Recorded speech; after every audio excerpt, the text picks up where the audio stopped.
गबरथना दख'रा दुलाराय बर' फरायसा आफादा दिनै मा हाबाफारि खालामनो नोंथांमोना बेवहाय? गबरथना दख'रा दुलाराय बर' फरायसा आफादनि 23थि बोसोरसालिया जथुम्मा बे जथुम्माया फैगौ जानुवारिनि 16 आरो 17 खालाराव जानो थांगासिनो दङ। दिनै बेनि गिबि खुन्था गायसननाय जादों। बे खुन्था गायसननाय हाबाफारियाव जोंहा दिनै बे हालामनि गोबां दल संगठनफोरनि गौथुमफोरनि दैदेनगिरि बिथांमोना जोंनि बे हाबाफारियाव बाहागो लादों।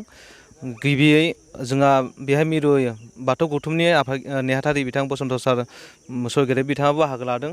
बिथाङा जोंनि आरसि कमिटिनिनो दाजाना होखानाय सासे आफादगिरि आरो मासिगिरि आरो लोगोसे बेयाव बर' थुनलाइ आफादनिबो जोंनि माबानि गबरथना प्राइमारि गुदि बर' थुनलाइ आफादनि आफादगिरि बिथांमोना बाहागो लाफैदों।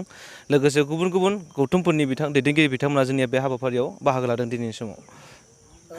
बिनि गाहाय आलासिया सोर नुजाथिफैगोन होनना बुंदों? बे जथुम्मानि गाहाय आलासिया जोंहा बिटिआरनि चिफ बिथां प्रमद बर' सार बिथाङा बाहागो लाफैगोन। लोगोसे बाहागो लाफैबावगोन मेल बेखेवगिरि हिसाबै जोंनिनो ओनसोलनि जोंनि नैबे समस्तिनि एमएलए लोगोसे रायजो बिजेपिनि प्रेसिडेन्ट बिथां रन्जित कुमार दास बिथाङा बाहागो लाफैगोन। लकेलनि इएम बिथां गौतम दास बिथाङाबो बाहागो लाफैगोन। लोगोसे बाहागो लाफैबावगोन हाग्रा बिफाननि इएम बिथां रन्जित बसुमतारी बिथाङाबो बाहागो लाफैगोन जोंनि बे मेलाव। लोगोसे आसा खालामदों जोंनि नैबे हाबाफारियाव साननैनि बे हाबाफारियाव जोंनि ओनसोलनि गोबां रायजो राजाफ्रा बाहागो लाफैनानै जोंखौ मदद होगोन आरो थुलुंगा होगोन। जोंहा बेनि सायाव फोथायनाय दङ।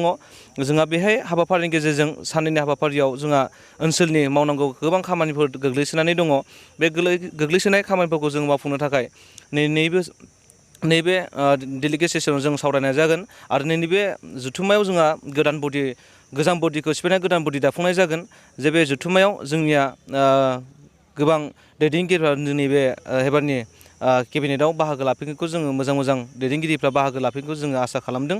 बेनिखायनो आसा खालामो जोंनि हालामनि गासैबो फरायसा फरायसुलि फंबाय बिनानावमोनाबो बाहागो लागोन बे सावरायनायनि गेजेरजों। आरो जोङो स्पेसियेलि जोङो फरायसा फरायसुलिफोरनि थाखाय मोनसे बेहाय जोङो सावराय जथुम लानाय जादों आरो ओनसोलनि मेलेमजिबिफोरखौ लानानै जोङो बेहाय जोंनि दानि बिटिआर एकर्डनि सोमोन्दो थाफानाय जिखिनि गामि सोसननाय दानख'नाय बेनि जोंहा जि कमिटियाव सोसनजानाय जोंनि दुलाराय बर' फरायसा आफादनि लेङाइ आफादगिरि जयन्त बसुमतारी बिथाङाबो जोंनि नैबे सेमिनाराव 16 खालारनि सेमिनाराव बिथाङा जोंनि नैबे हाबाफारियाव बाहागो लाफैगोन।